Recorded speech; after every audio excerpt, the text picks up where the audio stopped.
Hello, and welcome to the Homeland Security Training Institute podcast, HSTI podcast. This is Tom Brady, your host, the Associate Dean of the Homeland Security Training Institute here at College of Dupage.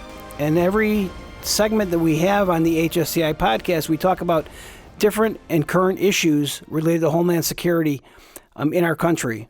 And today we have two guests that will be joining me. First, we have Chief George Graves, who was one of the founding creators of the Suburban Law Enforcement Academy, which we're going to talk about today. The Suburban Law Enforcement Academy is one of 6 police academies within the state of Illinois. And I also have the current director of the Suburban Law Enforcement Academy, and that is Ray Cordell. And they'd be joining me today to talk about a lot of things that have happened in terms of police training and the creation of SLEA. So I'd like to welcome you gentlemen to the show. Glad to be here. Hey, Tom. So let's start off with Chief Graves. Chief, can you talk a little bit about your career and give us a little bit of a background on your the great career you've had in law enforcement? Yeah, well, I've had a blessed career. My career started in 1958 at the Western Springs Police Department, where I served for 26 years. In 1962, I was promoted to sergeant. In 1964, to lieutenant. And in 1965, I became the chief, and then I served there as chief until 1984. From there, I went to the Downers Grove Police Department, and I served there for 15 years as their chief of police. And then subsequent to that, I served as a police chief in Lombard as an intern while they were looking for a chief of police as part of a linebacker program from the Illinois Association of Chiefs of Police. Wonderful. Well, thank you for taking time to be on the show today. And also we have Ray Cordell, who's the new director of the Suburban Law Enforcement Academy. And Ray, can you talk a little bit about your career?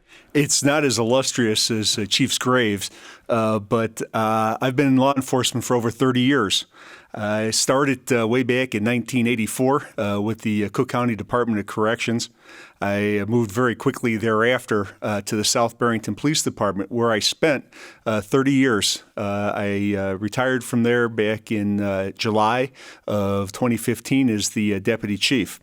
I've also worked for the Charles Gruber Consulting Company, which is a patterns and practice. We work for the U.S. Department of Justice. I've also been heavily involved in training throughout my career, and I'm the current chair of the Illinois Association of Chiefs of Police Educational Programs Committee, and I'm on the advisory board for the International Law Enforcement Educators and Trainers Association.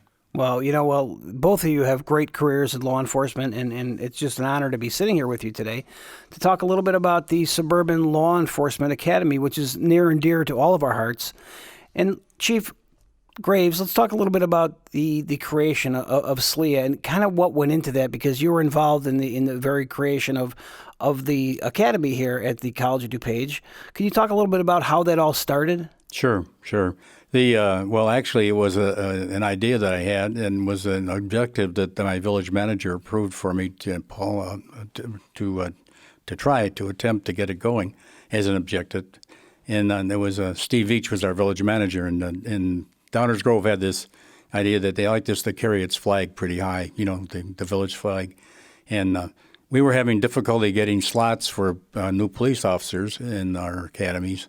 And so I thought, well, why don't we have a suburban academy up here? And I came here and met with the Makinich, was the superintendent, I think, at the time. And then Carol Viola was the provost at the school here.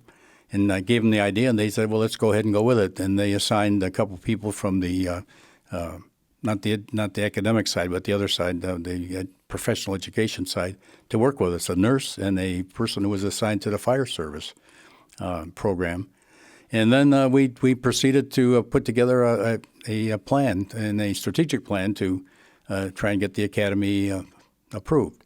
And actually, it wasn't really a new thing for the College of DuPage, because previous to this, the West Suburban Police Academy, which was in existence before, was a part-time academy that was run by volunteers, Chief Nemzo from Bedford Park, Chief DeYoung from Burr Ridge, and Lieutenant Hine from LaGrange Park, and myself. We were the directors, and we did in-service training programs for a week at the Western Springs Police Department. We brought in instructors. We charged a low rate. And we put on 40-hour programs. We got them certified by the state of Illinois. So there was a shortage of times for our people to get in there. And Charles Herbert, who had been a partner of mine, and had also been a Western Springs police officer, was in the criminal justice program here at the College of Dupage. And so we went and it was at that time a 160-hour training program requirement. So we put together, got certified through the state of Illinois Training Board, a recruit school approval from the College of DuPage to help us sponsor. And we did it at the Western Springs Police Department. So that's kind of like the genesis or the idea about, well, I think maybe the college will work with us. Mm-hmm. And so then we proceeded to go through the bureaucracy of getting it installed and certified. And we originally ended up getting actually a provisional approval after about 2.5, 3 years. And went through the provisional process and then got certified as an academy. And that was somewhere around 1994, I believe? Yeah, somewhere in that area like that. I brought a picture of that first class that we had at the West Suburban Academy. It's got to be here someplace in the college. But there were some Simmons, who was the chief of the State's Attorney's Police, was one of our students in that class. He was. There were other notables in there too, but the names are long gone by my memory. So interesting, Chief. Let me ask you, what was the importance of having another police academy in the state of Illinois? Why move forward with having another academy? What were the challenges that you were facing by not having an academy here? Well, it was being able to have the slots to have people going there, also having to send people to greater distances, and then. And in some instances, not being satisfied with the product that we were getting back from some of the academies that were in existence at that time.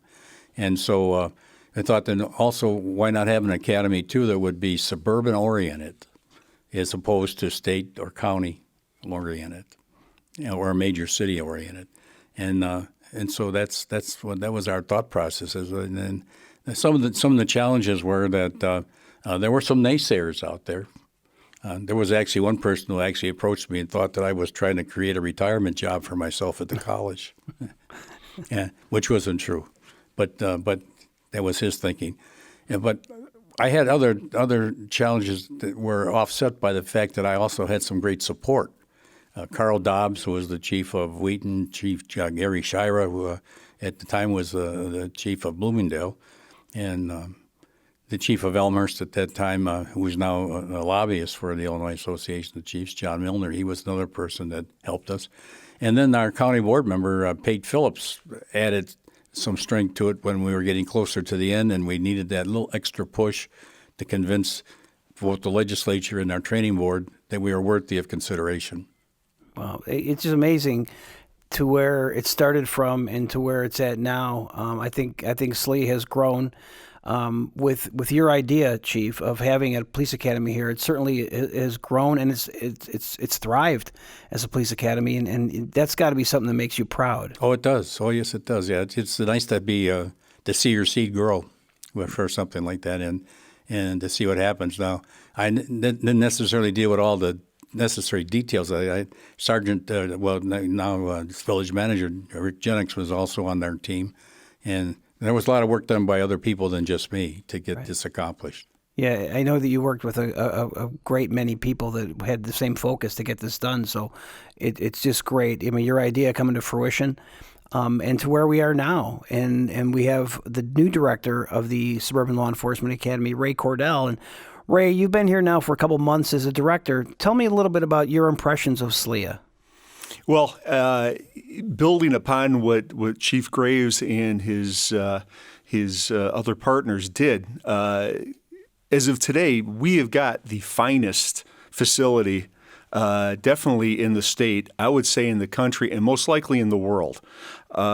We have a dedicated and passionate staff of instructors. We have over 60 instructors on the staff. And the majority of people come from the local area, so they understand. The instructors understand what law enforcement is like in our particular suburbs, and they add that very special taste to their programs. The facilities, again, we have things nobody else has got. We've got the street scene. Nobody else has got that. It gives a practical application to what the students are learning, what the recruits are learning inside of a classroom. They actually get to go into a town street, anywhere town, and do what they're learning in the classroom. We've got a modern range facility that was just built about a year and a half ago, and I'd put it up against any place else, anywhere. How does the facilities also enhance the training that the police recruits receive? But what makes that a difference maker? The importance of hands-on practical experience cannot be downplayed at all. What you learn in the classroom is very important, but it's just book learning type of knowledge. To be able to go out and make a traffic stop or learn how to enter into an establishment, it's so much more important, and it makes them a much better officer once they get out on the street. Now, by no means are they an experienced officer when they leave us, but it gives them a good foundational basis on which to build their careers on. And Ray, I know that there's some changes that are coming about within the state of Illinois in relation to police training. Can you talk a little bit about what's coming down the pike? Yes. Very soon now, starting in June, our basic academy program is going to be going from 400 hours to 560 hours. Now, we have run 480 hours for several years with special permission from the Illinois Training Board. But now it's going to go up to 560 hours, so 14 weeks.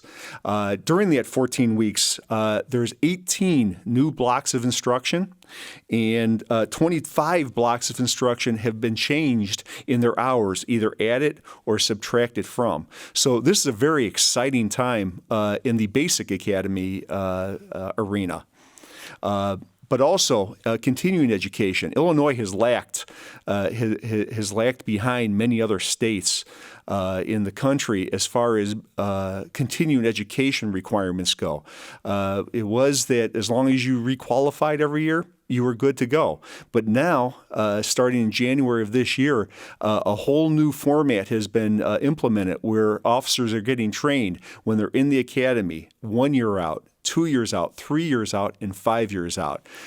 This is good for the law enforcement profession as a whole, and Illinois specifically. Interesting, going to 560 hours. Now, will that be the same for all academies in the state? That will be for all 6 academies in the state, yes. Okay. So SLEA is one of 6, and I take it the newest academy out of all the 6? It's possible that the Southwestern down in Belleville might be a little bit newer than we are, but yes, we are one of the newer ones. That's tremendous. And Chief Graves, you mentioned that when SLEA first started, it was a 160-hour program? Well, the very first class that we did when we had the West Suburban Police Academy, which was run by the West Suburban Chiefs of Police at that time, there was a 4-week program at that time. I can remember when the training requirement went to 80 hours, which was a big deal, and that was in 1962.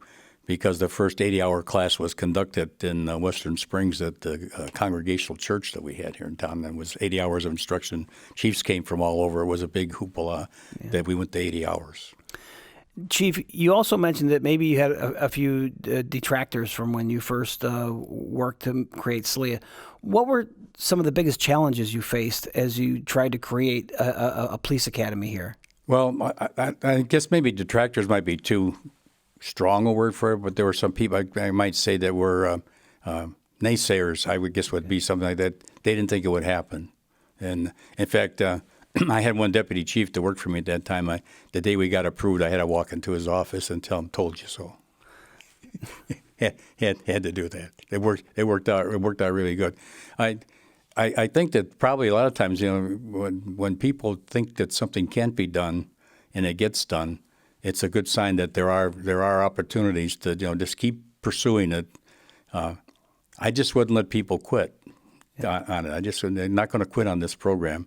And I had people that joined me with that, like Carl Dobbs and Gary Shira and Rick Jennings, things of that sort. We carried it forward. So we're not going to let the naysayers distract us from our goal. It seems to me, Chief, that gave you the confidence to push forward, because if people are naysayers and saying, "Oh, they don't think that's going to happen," it seemed to kind of give you the push or the momentum to make sure that this happened. Yeah, well, some people might blame my former Marine Corps time as having had something to do with it, because we don't give up, So that, but that was the part of it. It's a very proud moment for me. I love going to the graduations and watching these young people stroll across the stage and get their diplomas and get their careers started. When I started in law enforcement, it was 1958, I got 2 hours on the switchboard, a gun, and instructions come back at midnight. The guy would teach me to be a police officer, and if I made probation, they would send me to school. That was 1958 policing. Wow. And I think maybe that's what sort of helped encourage me to say, hey, we just can't go with that. Can you imagine if you had an officer start today and you just gave him 2 hours on a switchboard and put him out there with all the requirements that we have, all the service requirements, not only service requirements, but the lawful legal requirements that are required. Yeah, it certainly has changed, and I think that training is so important. And Director Cordell, this is kind of a good question for you. With training being in the spotlight over the past couple of years, in the media. Police training is being focused and being looked at. How important, from your perspective, is training of police officers? How important is that? Following right after selection of picking the right people for the job, training is number two. A trained officer is going to be a safer officer, more productive, and less of a liability to the community he serves and to the department. And all this begins in the academy, where we lay that foundation of what they're going to be in their particular career. After that, continuing education. You can't just go and do something and then never practice it and get more education on it. We are in a very fast and ever-changing profession.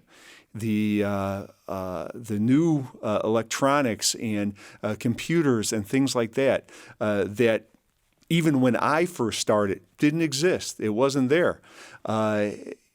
Officers have to be able to manipulate this. They have to use it to be able to do the job that they're being paid and they're sworn to do. We are needing constant improvement. And that's what I think we provide at SLEA. We provide the basis, and we provide the continued education for the constant improvement. So, Ray, tell me about kind of the brief summary of the day in the life of a recruit. Now, they don't stay here. They actually commute from home every day. We are a commuter academy. If they're from farther away, we've had recruits from the far northwest part of the state and the southern part of the state. We do have an agreement with a local extended stay where they'll stay there. But yeah, they leave here every day. They don't spend overnight. So their days typically start at 5:45 in the morning.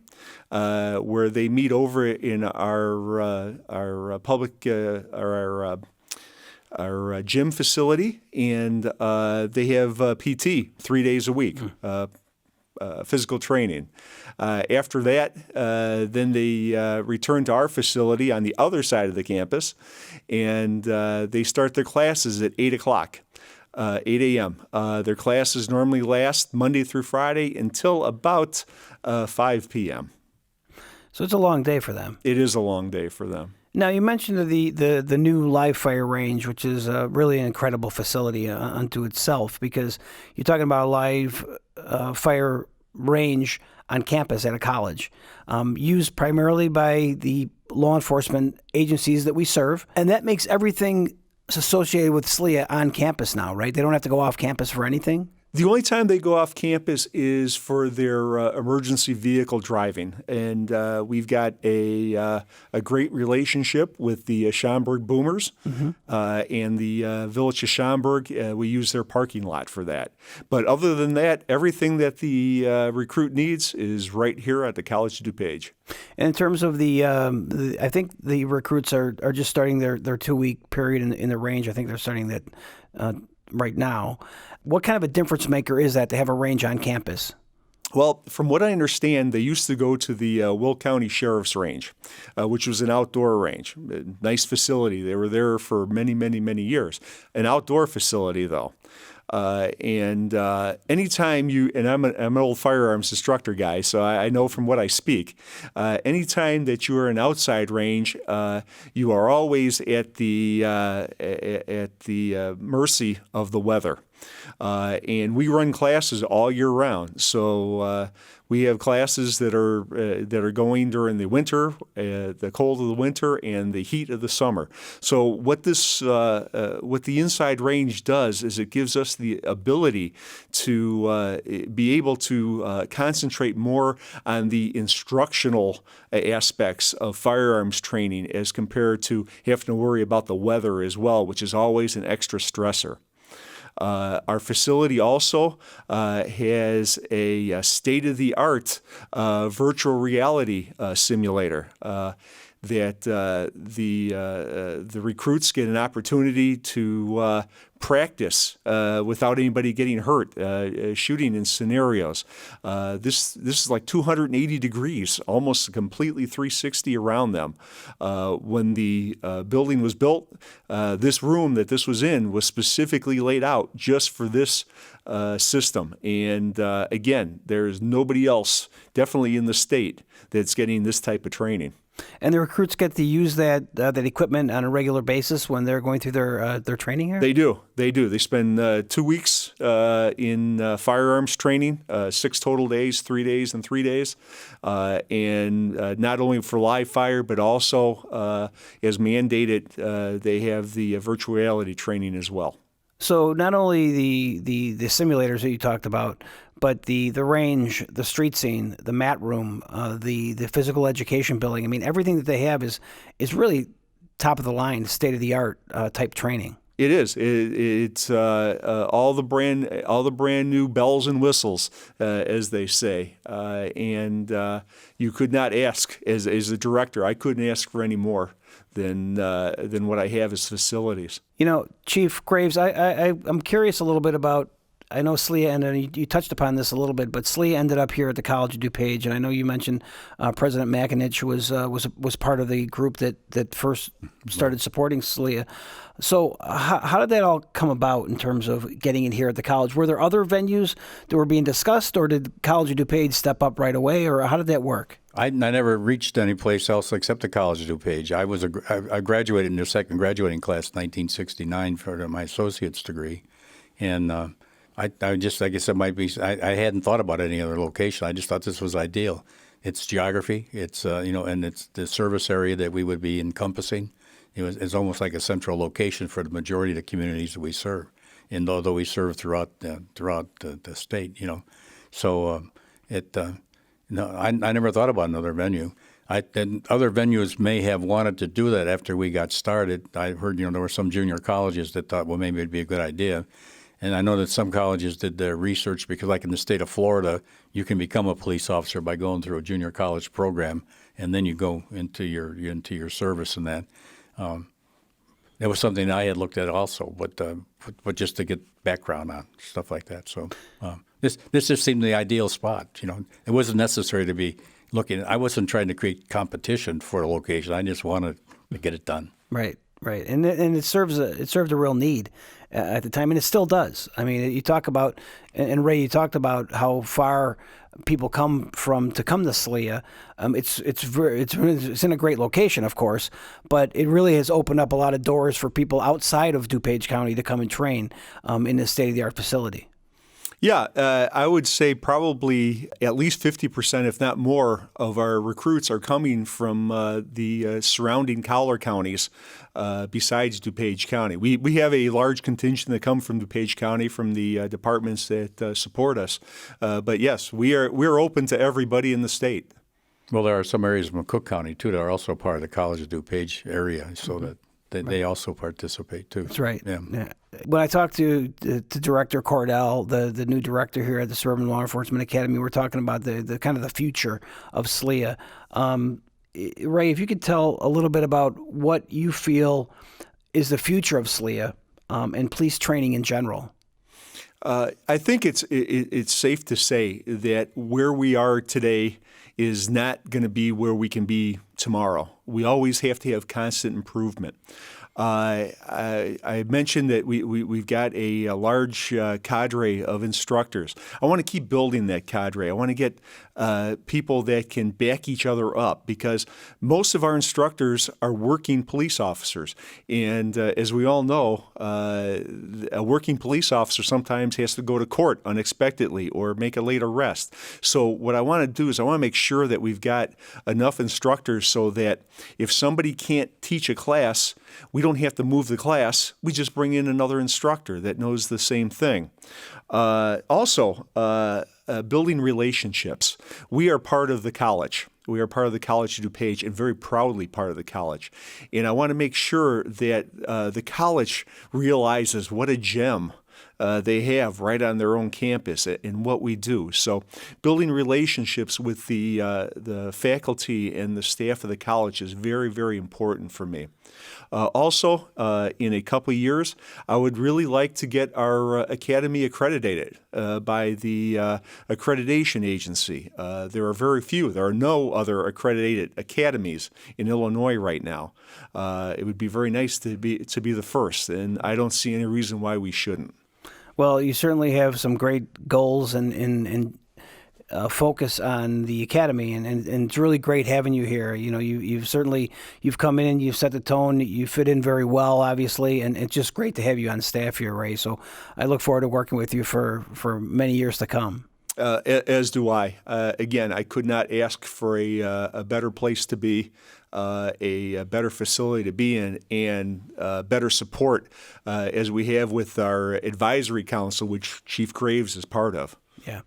It's great to have a group where people can come and they still care about it, and they can give you advice on maybe what types of things you might be adding to the academy or to change. It's always good to know the history, and that's why I enjoy every time I see Chief Graves. He can tell me about the history. And Chief Shira, who's retiring here this week, he presented me with a whole folder of the opening documents that you had, and so I have an opportunity to look at what our history was, which helps me with my vision of what our future is going to be. Good.